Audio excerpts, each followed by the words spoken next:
नमस्कार दोस्तों, चैनल पर फिर से आपका स्वागत है।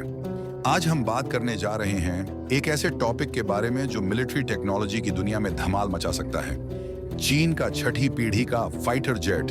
अफवाहें आ रही हैं कि ये विमान अमेरिका के सबसे बेहतरीन जेट्स को भी पछाड़ सकता है, लेकिन क्या ये सच है? ये अमेरिका के एनजीएडी प्रोग्राम के मुकाबले कहाँ खड़ा होता है और इसका दुनिया पर क्या असर होगा? आइए इसे समझते हैं।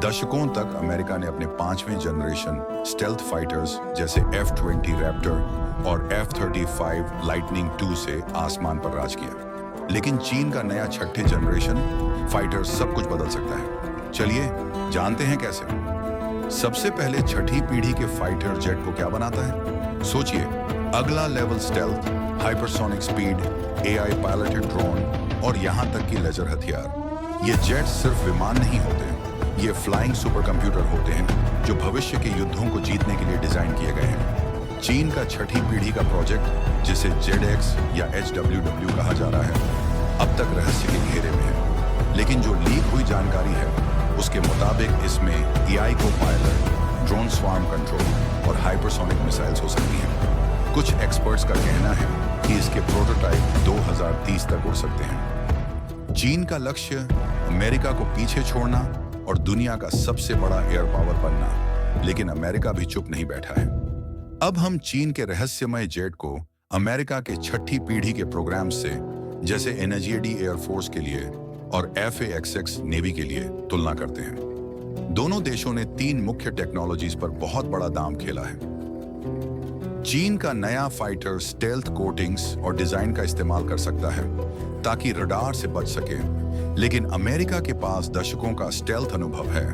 एनजीएडी में शायद और भी बेहतर इनविजिबल टेक्नोलॉजी और सेंसर्स, जामिंग सिस्टम्स हो सकते हैं। चीन AI पायलट्स पर जोर दे रहा है जो पल भर में फैसले ले सकते हैं, जबकि अमेरिका ह्यूमन मशीन टीमिंग पर फोकस कर रहा है। यानी एक फाइटर जेट अपने लॉयल विंगमैन ड्रोन के साथ काम करेगा। कौन बेहतर है? ये एक लड़ाई होगी सिलिकॉन वैली और शेंजन के बीच। दोनों पक्ष हाइपरसोनिक मिसाइल्स और लेजर डिफेंस पर काम कर रहे हैं, लेकिन यहाँ ट्विस्ट है। अमेरिका के पास पहले से टेस्टेड सिस्टम्स हैं, जबकि चीन की टेक्नोलॉजी अभी अप्रूव नहीं है। तो कौन जीतेगा, अमेरिका का अनुभव या चीन की महत्वाकांक्षा? ये फैसला करना बहुत मुश्किल है। अगर चीन ये टेक्नोलॉजी डेवलप कर लेता है तो इसका असर पूरे दुनिया पर पड़ेगा। आइए देखें बाकी देशों का क्या रिएक्शन हो सकता है। भारत अपनी AMCA स्टेल्थ फाइटर को जल्दी से तैयार करेगा और शायद ज्यादा रूस की टेक्नोलॉजी खरीदेगा। चीन भारत की प्रतिद्वंद्विता अब हाइपरसोनिक हो गई है। जापान का मित्सुबिशी FX और साउथ कोरिया का KF-21 अब और ज्यादा फंडिंग प्राप्त करेंगे। ये US के नजदीकी सहयोगी होंगे जो और भी करीब आ सकते हैं। रूस का Su-57 5th जेन फाइटर अभी भी संघर्ष कर रहा है। अगर चीन का छठी पीढ़ी का फाइटर हकीकत में आता है तो यह पुतिन को बीजिंग से टेक्नोलॉजी मदद मांगने पर मजबूर कर सकता है।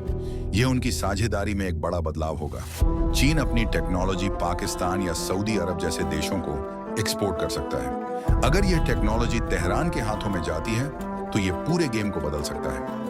आखिरकार देश अपने एयर डिफेंस सिस्टम्स में अरबों डॉलर खर्च करेंगे, जिससे एक ग्लोबल आर्म्स रेस शुरू हो सकती है।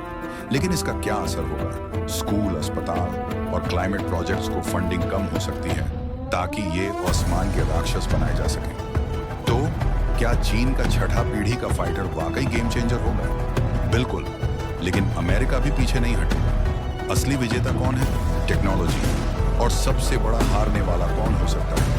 शायद हम सभी, क्योंकि युद्ध और महंगे होते जाएंगे। आपका क्या मानना है? क्या चीन आसमान में राज करेगा या अमेरिका अपना ताज बनाए रखेगा? कमेंट्स में हमें बताएं। और अगर आपको और ऐसे डीप डाइव्स चाहिए तो उस सब्सक्राइब बटन को दबा डालें।